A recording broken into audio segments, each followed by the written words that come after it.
back to This House of Walls. My name is Ashley, and on this channel I love to share all things books and homeschooling. Today we are going to talk about some homeschooling things. I have done, Millie the cat has come to join us. I have done quite a few videos talking about the curriculum that we use at the beginning of the school year, kind of towards the end of last summer. I did a whole video about different books and resources that we use, and all of that is great, but I wanted to share some other things that aren't curriculum and books and resources that we love in our schoolroom. So just to get started, I have 5 things here to share. I have really made the schoolroom to fit our needs and still even, go through periodically and go through things that my kids have either grown out of or I'm adding things that they are growing into. But this room fits our needs perfectly. Just a couple things that just help it run a little smooth. Before we get started, everything that I am about to share, I will have linked down below. I think all of these I bought from Amazon. It's just the easiest way for me to do that, so I will share those links down below. The first thing that I am wanting to share are pens. When we started homeschooling quite a few years ago, I was all about, hi Millie, I was all about pencils, and obviously there's a specific brand that is superior to others, and we still have those and use those sometimes. But my kids, they're older and they want to feel older, but we still need to be able to fix our work if needed. So I have these erasable pens. There are name brand ones out there. I went onto Amazon and found a set that they are not name brand, so they are a whole lot less expensive. They come in a bunch of different colors and they work really well. I actually just bought another pack and added them to it because my kids use these daily. Definitely, depending on their mood, they can go pick whatever color they want. And so I put about half this pack into our little pen jar that I have, and it's great. So when we are starting to run low again, I can add some more to it. This doesn't have like a big brand name. It is totally a knockoff, but they work and they don't cost a bunch of money. So those are the pens that my kids use. For me, I like to use a different one. And so this one is name brand. It is the Papermate Flare. And so it has more of that kind of setup. And I have a bunch of different colors. Again, I like to pick a different color. I tend to use like some kind of stickers for my kids' work. They really like getting that kind of acknowledgement that they did a good job, and especially we don't do grades and things like that. So I tend to pick the stickers and then pick a pen that will match it for the week and go with that. So these are definitely a must-have in our schoolroom. I actually just had to buy some red ones recently, and so again, that was like having to go on Amazon, and somehow I found it was like a pack of 2 or 3 red pens. But I love these, and this is what I use in my planner every single day. Forgot to show, I have a nice little iced coffee to accompany me on this, so I'm going to take a sip. My next thing that I have to share are these little plastic containers. So you can get these from Michael's, and they come in all kinds of different colors, and it even comes in like a bigger case that you can put them all in, and that's great.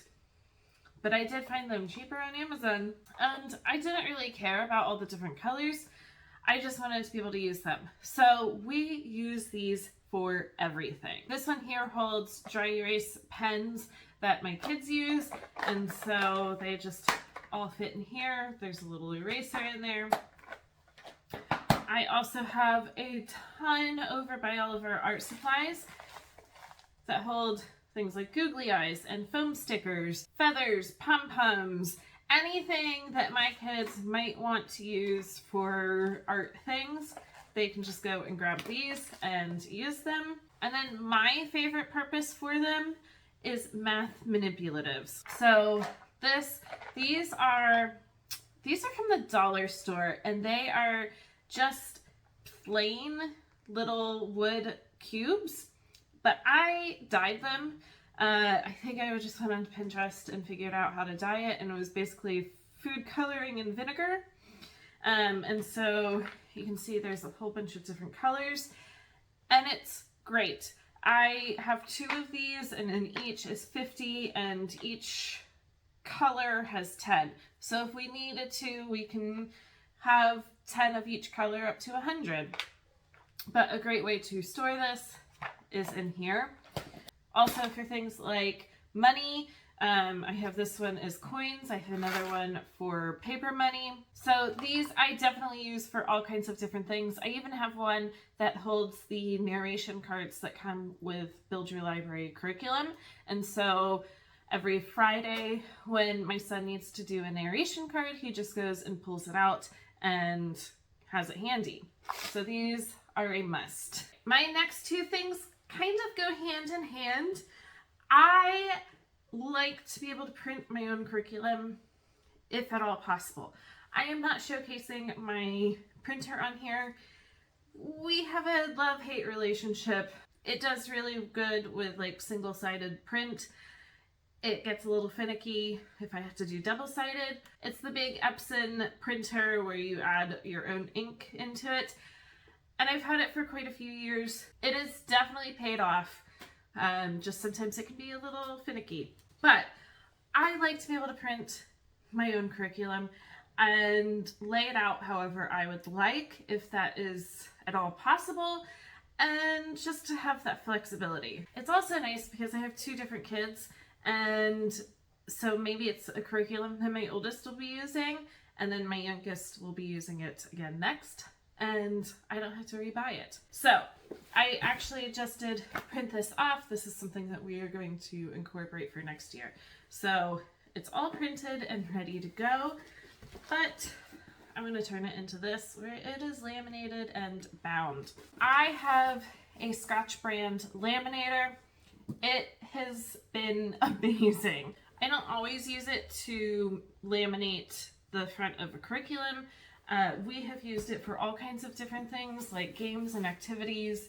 One of the games that we use, and I needed the laminator for it, were these bingo cards. I don't know who created these.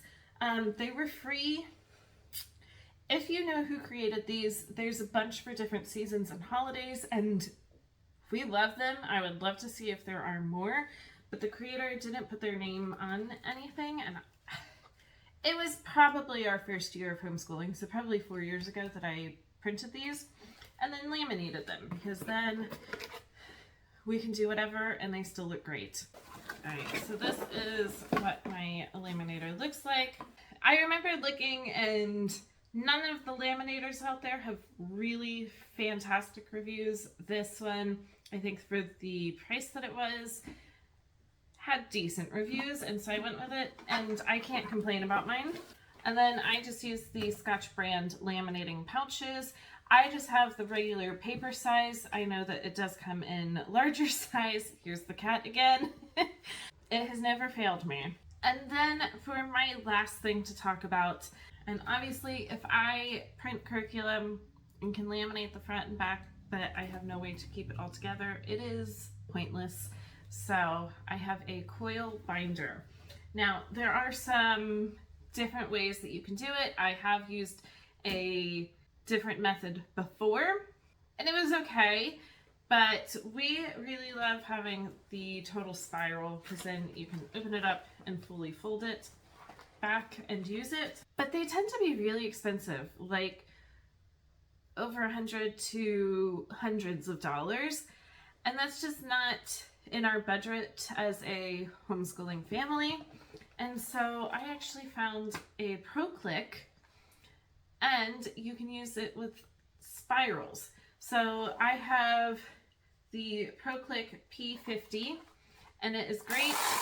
Slide it across, and it works really well. I would say I've learned that I can only put about 5 pages in at a time.